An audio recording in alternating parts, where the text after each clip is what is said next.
बिस्मिल्लाहिर्रहमानिर्रहीम, अस्सलाम वालेकुम। तो आज हमारे साथ हमारे बहुत ही अच्छे दोस्त आए हैं। ये हमारा जो इंटरक्रॉपिंग वाला एक्सपेरिमेंट था उसका विज़िट करने आए हैं। तो इनका मैं इंट्रोडक्शन करवा देता हूँ। हमारे साथ आज मौजूद हैं PhD स्कॉलर राव आफ्ताब साहब, और उनके साथ मौजूद हैं सियाब साहब। ये भी हॉर्टिकल्चर काम कर रहे हैं।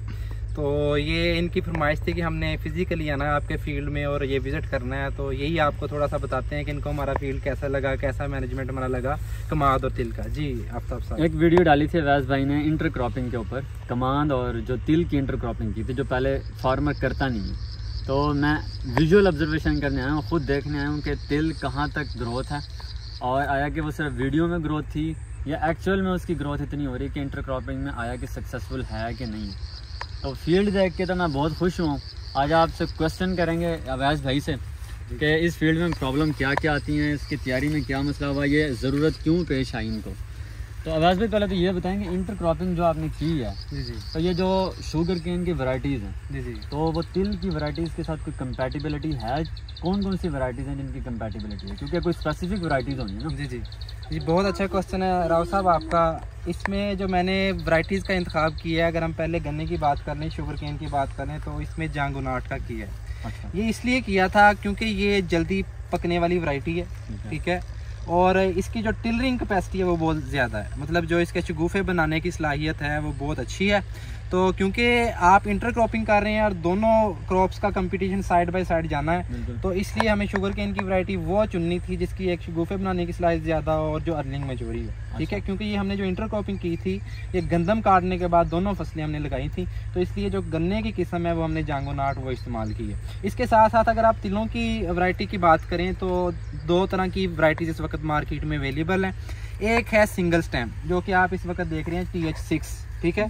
दूसरी जो वैरायटी होती है वो होती है शाख वाली, जो साइड पे ब्रांचेस बनाती है। क्योंकि अब देखिए हमने इंटरक्रॉपिंग करनी थी और शाख वाली वैरायटी ने कमाद को इफेक्ट करना था, उसकी ग्रोथ पे इफेक्ट डालना था। इसलिए मैंने जो इस इंटरक्रॉपिंग के लिए इंतखाब की थी वो TH6 है। ये सिंगल स्टेम है और आप देख भी रहे हैं कि इसकी ग्रोथ बिल्कुल वर्टिकल है और कमाद की ग्रोथ पे कोई इस वक्त इफेक्ट नहीं आ रहा। ये कमर्शियल वैरायटी है जी। अच्छा, ये कमर्शियल वैरायटी। अच्छा, जांगुनाट है कुछ एरियाज़ में, लाइक रहीम खां में वो नॉन अप्रूव्ड है। जी, तो यहाँ अप्रूव्ड है, यहाँ निकल जाएगा जांगुनाट अगर जी। हमारे जो 95% वैरायटी लगती है ना, जांगुनाट लगती है। तो हमारी साइड पे जो है इसका कोई इशू नहीं है। जो मिल है वो बड़ी खुशी से लेती हैं। कुछ इलाकों में जिस तरह आपने बताया रहीम यार खां, वहाँ असल में गन्ना बहुत ज़्यादा लगता है, बिल्कुल, ठीक है। तो गन्ना ज़्यादा होने की वजह से वो एक्सेस हो जाता है आपके पास, तो इस वजह से वो वैरायटीज़ फिर इसको नहीं लेते। और ये बैंड नहीं है वैरायटी, अगर मैं आपको ये बताऊँ, बैंड नहीं है ये। शुगर कंटेंट भी इसके बहुत अच्छे। जी, शुगर कंटेंट भी बहुत अच्छे हैं, बस मिल माफिया है क्योंकि इसका मतलब वे जल्दी पक के तैयार हो जाती है और वजन अच्छा दे जाती है, तो इसलिए वो इसको लाइक नहीं करती। ठीक है। अच्छा, ये इसकी सोइंग कब हुई थी? ये क्योंकि जल्दी पक के तो तैयार हो जाएगी, लेकिन आपने गंदम के बाद की किस महीने में की? अच्छा, इसकी सोइंग की थी हमने 5 मई को, दोनों की एक ही दिन पे हमने इसकी सोइंग की थी। सबसे पहले हमने क्या किया कि जो हमारी ज़मीन थी उसको अच्छी तरह ट्रैक्टर के साथ हल चला के 2 मरतबा उसको तैयार किया। उसके बाद उसकी लेज़र लेवलिंग करवाई थी। लेज़र लेवलिंग के बाद फिर 4 फीट के फासले पे जो रिजर होता है, ठीक है, रोड टू रोड जो डिस्टेंस होता है वो 4 फीट हमने मेंटेन किया था। और जो ऊपर वाली रिज बच गई थी उसके ऊपर मैंने तिलों का हाथ के साथ केरा किया था। ये मैं आपको बताता चलूँ कि कोई ड्रिल के साथ हमने ये काश नहीं की हुई। आपको बड़ी ये मैकेनाइज नज़र आ रही है, लेकिन अच्छा ऐसा कुछ नहीं है। हमारे पास ड्रिल अवेलेबल नहीं थी, तो मैनुअल ये हाथ से हमने केरा किया है। और जो आप नीचे देख रहे हैं जो रिज बनी है, इसमें डबल जो कह लें कि रो लगी है कमाद की, तो डबल रो कमाद की लगी हुई है, आप देख सकते हैं। और जो रिज के ऊपर है ये तिल लगे हुए हैं, ठीक है। तो इस तरह से हमने इसकी जमीन की तैयारी की थी। जो शुगर केन वाला जो बेड है दोनों तरफ लगा है। जी, दोनों तरफ कमान लगा आपने, बिल्कुल। और जो रो टू रो का जो डिस्टेंस है वो 4 फीट है। मीन के जब हम ये तिल हार्वेस्ट कर लेंगे तो इसके अंदर सफिशिएंट स्पेस है कि कमान अपनी ग्रोथ कर सके। बिल्कुल यही बात है। इस कमाद की सबसे आप कह लें कि जो सक्सेस की बात यही है कि ये 4 फीट पे है, प्रॉपर इसको रेशन मिलती है, बीमारियों का इसका अटैक कम आता है, हवा का गुजर बहुत अच्छा होता है, और गन्ने का जो साइज होता है वो भी मोटा होता है एज कम्पेयर टू 2.5 फीट वाला। बिल्कुल बिल्कुल। अच्छा, ये बताएं कि अब इसमें अब बेसल डोज आपने कुछ दी है ज़मीन की तैयारी, क्योंकि ज़मीन तो जो फर्टिलिटी लेवल है, स्टेटस है, जो ज़रखेज़ी है, हर ज़मीन की मुख्तलिफ है। लाइक हम यहाँ खड़े हैं, 72 गढ़ी है, फैसलाबाद का गाँव है, ठीक है, तो जड़ा वाला भी साथ लगता है 18 किलोमीटर पे। तो यहाँ की ज़मीन और है, थोड़ा सा 10 किलोमीटर दूर चल जाएंगे और ज़मीन है, क्योंकि हम पीछे भी देख के आए हैं कि सैलिनिटी का, कलर का भी प्रॉब्लम है। सही है। तो अब ज़मीन टू ज़मीन तो वेरी करती है, तो आपने इस ज़मीन की ज़रख़ेज़ी का कैसा लेवल है और बेसल डोज आपने कुछ दी है, कोई खाद दी है इसको अभी तक या नहीं दी? सर राव साहब, अगेन मैं आपको बताता चलूँ कि जिस तरह आपको ग्रोथ नज़र आ रही है दोनों की, तो अभी तक मज़े की बात है कि किसी किस्म की कोई फर्टिलाइज़र हमने अप्लाई नहीं, बेसल डोज से लेकर अभी तक। जी, अभी आप देख लें कि मई जून जुलाई ये तीसरा महीना चल रहा है, ना हमने कमाद को कोई फर्टिलाइजर अप्लाई की है और ना तिलों को, सिर्फ और सिर्फ फोलियर स्प्रे किए हैं। मतलब जो हमने खाद दी है वो फोलियर के जरिए दी है। अच्छा, मैं यहाँ एक बात करूँ कि अभी तक अवैस भाई ने कोई नीचे कोई न्यूट्रिशन नहीं दी, इसका मतलब है कि इन्होंने ज़मीन की तैयारी पहले से बहुत अच्छी कर रखी है, एक बात। और दूसरी बात यह है कि जो इन्होंने फोलियर स्प्रे वाली बात की है कि इसके ऊपर फोलियर स्प्रे का जो स्प्रे के ज़रिए इसको न्यूट्रिशन दिया, खुराक दी है, उसकी वजह की ये भी थी क्योंकि अभी कमांद की वेजिटेटिव ग्रोथ चल रही है, कमांद अभी अपनी बढ़ोतरी के मराहल में है, लेकिन जो तिल हैं वो फ्रूटिंग पे भी आ गए, तो उनको तैयार करने के लिए खुराक की ज़रूरत थी। तो इन्होंने नीचे ज़मीन में देने की बजाय इनको ऊपर दिया खुराक, ताकि तिल तैयार हो जाएं, पक के वो हम हार्वेस्ट कर लें, तैयार कर लें, और फिर उसके बाद ये कमांद की सेवा करेंगे। जी जी, बिल्कुल इसी तरह। बहुत अच्छा लगा। और दूसरी बात ये बताएं कि अब इसमें वीड्स कंट्रोल मुझे नज़र आ रही हैं। जी जी। प्रैक्टिसेस क्या क्या की हैं अभी तक, जो कल्चरल प्रैक्टिसेस में, मतलब सोइंग के बाद आपने क्या कोई वीडीसाइड पे स्प्रे किया है या गोडी करवाई है कोई एक, या क्या किया है? क्योंकि वीड्स मुझे एज सच नज़र नहीं आ रही। अच्छा जी, इसमें जो एक्सपेरिमेंट था ना, इसमें मेन इशू आया था वीड्स का। आपने फिर दोबारा वही जिक्र किया है, बड़ा अच्छा क्वेश्चन किया है। हमारे नाज़रीन के लिए ये बड़ी इंपॉर्टेंट बात होगी कि इस एक्सपेरिमेंट का जो मेन इशू है ना वो वीड है। अगर आप वीड कंट्रोल कर लेंगे तो आप 95% ये एक्सपेरिमेंट आप कामयाब हो जाएगा। अब हमने क्या किया था कि जब एक ही दिन दोनों फसलों की सोइंग की थी, तो उसमें प्री इमरजेंस, जैसा कि पेंडीमेथलिन हम मुख्तलिफ सब्जियां लगाते वक्त इस्तेमाल करते हैं, जो कि आपको 20 से 25 दिन का कंट्रोल देती है, बिल्कुल इसी तरह हमने प्री इमरजेंस पेंडीमेथलिन 800 ml पर एकड़ उसका स्प्रे करवाया था। ठीक है, उसकी हमने 5 टैंकियाँ लगवाई थी इस पूरे एकड़ के अंदर। तो उससे ये हुआ था कि चौड़े पत्ते वाली तो कोई वीड उगी नहीं, क्योंकि वो उसका मुकम्मल देती है। ठीक है, लेकिन जो ब्रीक हमारे पास वीड थी, जैसे ये आपको डीला नज़र आ रहा है या कोई और घास फैमिली से है, तो वो उग गई थी।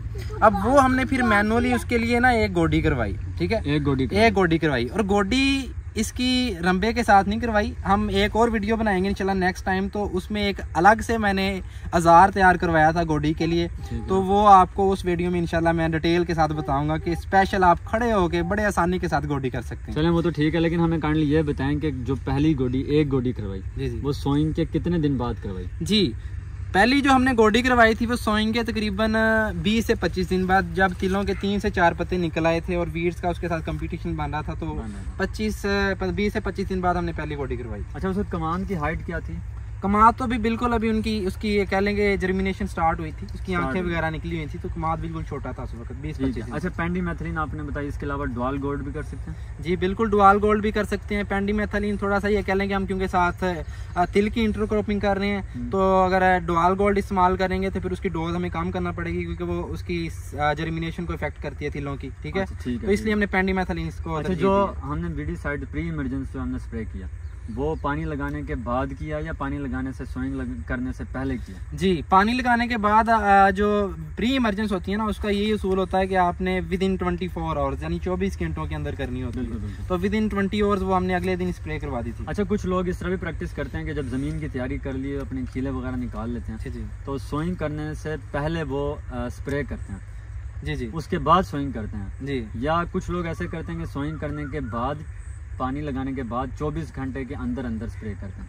तो सबसे अच्छा रिजल्ट आपको कौन सा मिला? रिजल्ट देखें, जब हम सूखी ज़मीन में करेंगे या जिसका वतर कम होगा, तो जारी सी बात है उसका रिजल्ट इतना अच्छा नहीं आएगा। अच्छा। लेकिन जब आप एक मरतबा ज़मीन को वेट कर लेंगे, तो जड़ी बूटियों के सारे जो सीड हैं उसमें उनको मॉइस्चर मिल जाता है, और फिर जब बाद में आप स्प्रे करते हैं तो उसके रिजल्ट अच्छे आते हैं। तो मैंने तो यही देखा है कि जो बाद में हमने स्प्रे किया उसके रिजल्ट बहुत अच्छे हैं। बहुत अच्छा लगा हमें, तो फील्ड देख सकते हैं, मैंने खुद देखा है। ये देखें, कमान की भी ग्रोथ बहुत अच्छी है, तिलों की ग्रोथ देख लें कि कितनी शानदार किस्म की। पॉड्स चेक करें माशाल्लाह, देखें तकरीबन डॉक्टर साहब ये 6 फीट से ऊपर है, 6 फीट तक पहुंच रहा है, 6 फीट तक हाइट इनकी पहुंच गई है। पॉड्स चेक कर लें, स्टेम का जो साइज़ है ना, माशाल्लाह बहुत अच्छा है। और मोस्ट इम्पोर्टेंटली कि जो ये 4 फीट वाली इन्होंने जो स्कीम लड़ाई है ना, ये 4 फीट वाली उसका फ़ायदा बहुत हुआ है क्योंकि एरेशन मिली है प्रॉपर, और उसकी वजह से जो डिजीज़ का अटैक है ना वो कम हुआ। तो फोलियर जो इन्होंने स्प्रे की है वो अब अवैस भाई से पूछ लेते हैं कि फोलियर स्प्रे जो न्यूट्रिशन दी है फोलियर स्प्रे के थ्रू, अगर वो हमें न्यूट्रिशन बता दें ताकि जो हमारे फार्मर्स हैं उनको भी पता चल जाए कि न्यूट्रिशन इनको फोलियर क्या क्या दी है जो तिलों को दी है। जी जी, क्योंकि माशाल्लाह इनके पॉट साइज़ और जो फ्रूट बहुत अच्छा बन रहा है। तो न्यूट्रिशन का बता दें कि आपने जो फोलियर दी है कि वो क्या क्या दी है और सोइंग के कितने दिन बाद दी है। तो आपको मैं डिटेल से शुरू से बताता हूँ। सबसे पहले जब ये तकरीबन 15 से 20 दिन की हमारी तिलों की फसल थी और साथ कमाद भी था, तो सबसे पहले बाइफेंथ्रीन ये इंसेक्टिसाइड है, ठीक है, और ये सिस्टमिक है इनेक्शन कि ये पत्ते के अंदर चली जाती है पूरे पौधे के अंदर, फिर जो भी सकिंग इंसेक्ट आता है तो उसका रस चूसता है, उसकी फौरन डेथ हो जाती है। अच्छा, अब एक और चीज़ आपको बताऊं कि देखें ये जो हमने बाइफेंथ्रीन की थी उसका सिर्फ तिलों को फ़ायदा नहीं हुआ, तिलों की तो उसने जो इंसेक्ट थे वो कंट्रोल किए ही हैं, माद के सकिंग इंसेक्ट हैं वो भी साथ कंट्रोल हो गए हैं। अच्छा, इसके बाद आपने फोलियर की बात किया तो वो हमने इस पे 3 स्प्रे किए हैं अमाइनो एसिड के, ठीक है। कोई भी अच्छी कंपनी का जिस तरह से संजेंटा है या एफएमसी है अच्छा या टारगेट अली अकबर वगैरह है या सन क्रॉप है, तो इसका आप अमाइनो एसिड का स्प्रे कर सकते हैं। तो 3 से हमने ये स्प्रे किए। उसके अलावा हमने 2 स्प्रे किए हैं एनपीके के, ठीक है, जिसमें नाइट्रोजन फास्फोरस और पोटाशियम बैलेंस कंसंट्रेशन में होती है, तो 2 स्प्रे वो किए हैं। अच्छा, दोनों स्प्रे बैलेंस कंसंट्रेशन में किए? जी जी, या किसी में जो लास्ट वाला किया उसमें जो पोटाशियम की जो कंसंट्रेशन? अच्छा, इसमें जो आपने एनपीके करना है ना वो भी बड़ा इंपॉर्टेंट है। उसमें जो पोटाशियम का सोर्स आपने रखना है ना वो रखना है पोटाशियम नाइट्रेट, ठीक है। 2 तरह के होते हैं, एक पोटाशियम सल्फेट और एक पोटाशियम नाइट्रेट। तो पोटाशियम नाइट्रेट क्या करता है, ये थोड़ा सा फसल पे स्ट्रेस लेके आके उसकी जो फ्लावरिंग है वो इंड्यूस करता है। इसमें जो मेन इशू आया था ना वो आप देख भी रहे होंगे कि थोड़ा सा जो हमारी पोड लगी है ना वो थोड़ा सा ऊपर जाके लगी है। तो इस चीज़ को कंट्रोल करने के लिए मैंने नेफ्थालीन एसिटिक एसिड उसका भी एक स्प्रे किया है। ये एक हार्मोन होता है जो कि कद को कंट्रोल करके फ्लावरिंग इंड्यूस करता है, तो इसका भी एक साथ स्प्रे हुआ था। तो फोलियर मैंने बड़े अच्छे इस्तेमाल किए हैं, जिसमें हमने आपको बताया कि एनपीके इस्तेमाल किया है, अमाइनो एसिड का इस्तेमाल किया है। अच्छा, मुझे और हार्मोन्स का इस्तेमाल किया। आपने पोटाशियम नाइट्रेट का जिक्र किया और पोटाशियम सल्फेट नहीं करना चाहिए। हम जो हमारी जो ज़मीनें हैं बेसिक सॉइल्स हैं, हमारे सारे फार्मर पोटाशियम सल्फेट करते हैं, हमारा सोर्स भी पोटाशियम सल्फेट है। बहुत अच्छा सवाल है आपका। पोटाशियम नाइट्रेट किया तो वो एसिडिक सॉइल में सही नहीं है क्योंकि बेसिक सॉइल है। तो ये मुझे ज़रा समझा दें कि पोटाशियम नाइट्रेट बेसिक सॉइल में क्या? अच्छा, बहुत अच्छा क्वेश्चन किया आपने अगेन। ये देखिए हम फोलियर स्प्रे कर रहे हैं, ठीक है। जो हम पोटाशियम सल्फेट करते हैं या फ्लड करते हैं या डालते हैं वो जमीन के अंदर डालते हैं। बिल्कुल। तो इसमें तो हमने फोलियर स्प्रे करनी थी और वो प्लांट के ऊपर जाके गिरनी थी, तो इसलिए हमने पोटाशियम सल्फेट नहीं किया बल्कि पोटाशियम नाइट्रेट किया। लेकिन उससे थोड़ा सा स्ट्रेस में क्रॉप्स आएगी, बिल्कुल आएगी। और मैंने यही कहा था कि इसकी ग्रोथ को हमने थोड़ा सा रोकना था ताकि फ्लावरिंग इंड्यूस हो, और इसकी वजह से माशाल्लाह बड़ी अच्छी फ्लावरिंग, क्योंकि इसका कद बढ़ता जा रहा था, फ्रूटिंग कम आ रही थी। ठीक है, ये पोटाशियम नाइट्रेट का बहुत जबरदस्त है। नाइट्रेट ऑफ पोटाश या पोटाशियम नाइट्रेट बहुत सारे बैग्स में भी मिल रही हैं, तो फार्मर ये भी यूज कर सकता है अगर उसको एनपीके महंगा पड़ रहा है, या पोटाशियम सल्फेट अगर सेपरेट से लें। 25 kg का बैग कितने का डॉक्टर साहब? कोई ऑलमोस्ट 25 kg का, हाँ ज्यादा ही होगा, 15-16 हज़ार रुपए का इस बात एग्रो का जो शायद मैंने काफी दिन पहले 5-6 महीने पहले के रेट बता रहा हूँ। जी जी, अगर अच्छी कंपनी का एफएमसी वगैरह का तो आई थिंक 10-12 हज़ार इतने का ही। बिल्कुल जी। तो पोटाशियम नाइट्रेट मतलब हम फोलियर स्प्रे कर सकते हैं जी। इसमें हमने सिर्फ 2 kg स्प्रे किया और इसका खर्चा है 1800 रुपये, और रिजल्ट माशाल्लाह आपके सामने है। माशाल्लाह इसके ऊपर सबसे इम्पोर्टेंट चीज़ जो कॉस्ट ऑफ प्रोडक्शन कम आई है जी जी। तो फार्मर हमारे जिनकी कॉस्ट बढ़ जाती है, और दूसरी बात यह है कि वो बेसल डोज हम यूज़ करते हैं, बेसल डोज से इतनी न्यूट्रिशन देते हैं कि ज़मीन को ज़रूरत भी नहीं होती।